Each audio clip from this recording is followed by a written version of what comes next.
जय मसीह की आप सभी को आपका स्वागत है हमारे YouTube चैनल पर। वचन की बरकत हम इसमें मसीह यीशु की और बाइबल से जुड़ी कुछ कहानियां लेते रहते हैं। अगर वह कहानी आपको अच्छी लगती है तो इस चैनल को लाइक, सब्सक्राइब और शेयर करें। आज हम जो कहानी आपके सामने लेकर आए हैं वह भविष्यवक्ता एलीशा की है। एलीशा और अंधी हो गई सेना, एक अद्भुत कहानी।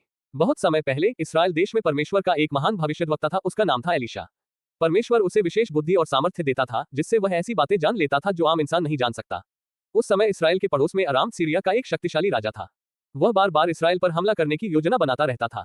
वह अपने सैनिकों के साथ गुप्त जगहों पर छिपकर इस्राएल की सेना को अचानक घेरने की कोशिश करता था, लेकिन हर बार कुछ अजीब होता था। जब भी अराम का राजा कोई योजना बनाता, इस्राएल का राजा पहले से ही सावधान हो जाता और अपनी सेना को बचा लेता। ऐसा कई बार हुआ। अराम का राजा बहुत परेशान हो गया। उसने अपने सेवकों को बुलाकर कहा, हमारे बीच कोई गद्दार है। कौन इस्राएल के राजा को हमारी बातें बता रहा है? तब उसके एक सेवक ने कहा, हे राजा, कोई गद्दार नहीं है। इस्राएल में एक भविष्यद्वक्ता है, एलीशा। वह तो आपके सोने के कमरे में कही हुई बातें भी जान लेता है। यह सुनकर राजा और भी क्रोधित हो गया। उसने तुरंत आदेश दिया, जाओ पता करो कि एलीशा कहाँ है ताकि मैं उसे पकड़ सकूं।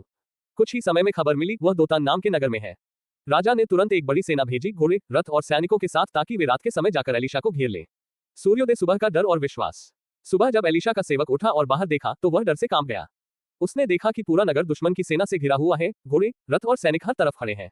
वह भागकर एलीशा के पास आया और घबराकर बोला, हाय मेरे स्वामी, अब हम क्या करेंगे? लेकिन एलीशा बिल्कुल शांत था। उसने मुस्कुराकर कहा, डर मत, क्योंकि जो हमारे साथ हैं वे उनसे अधिक हैं।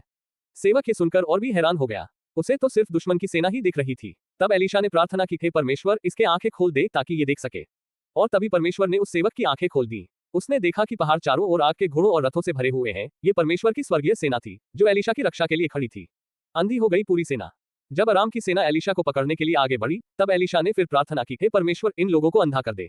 और तुरंत ही पूरी सेना अंधी हो गई। वे कुछ भी ठीक से देख नहीं पा रहे थे। तब एलीशा उनके पास गया और उनसे कहा, तुम गलत रास्ते पर हो।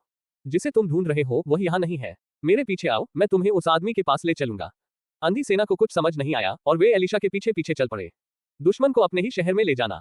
एलीशा उन्हें सीधे इस्राएल की राजधानी सामरिया में ले गया। जब वे शहर के अंदर पहुंच गए, तब एलीशा ने प्रार्थना की, हे परमेश्वर, अब इनकी आंखें खोल दे। और अचानक उनकी आंखें खुल गईं। उन्होंने देखा कि वे इस्राएल के बीच में खड़े हैं, चारों तरफ इस्राएल की सेना। वे पूरी तरह फंस चुके थे। बदले की जगह दया। इस्राएल का राजा ये देखकर बहुत खुश हुआ। उसने एलीशा से पूछा, क्या मैं इन्हें मार डालूं? लेकिन एलीशा ने कहा, नहीं, तुम उन्हें मत मारो। क्या तुम उन्हें मारते जो तुमने तलवार से पकड़े होते? इन्हें खाना और पानी दो ताकि ये अपने राजा के पास वापस जा सके। राजा ने वैसा ही किया। उसने उनके लिए बड़ा भोज तैयार करवाया। जब वे खा पीकर तैयार हो गए तो उन्हें वापस भेज दिया गया। हम जानते हैं आपको ये कहानी अच्छी लगी होगी और अपने इस कहानी को पूरा सुन तो नीचे दिए गए प्रश्नों के जरूर उत्तर दीजिए और हमें कमेंट में जरूर उनके आंसर दीजिए। जब एलीशा के सेवक ने चारों तरफ दुश्मन की सेना देखी, तब एलीशा ने उसे डरने से क्यों मना किया? परमेश्वर ने एलीशा की प्रार्थना पर अराम की सेना के साथ क्या चमत्कार किया?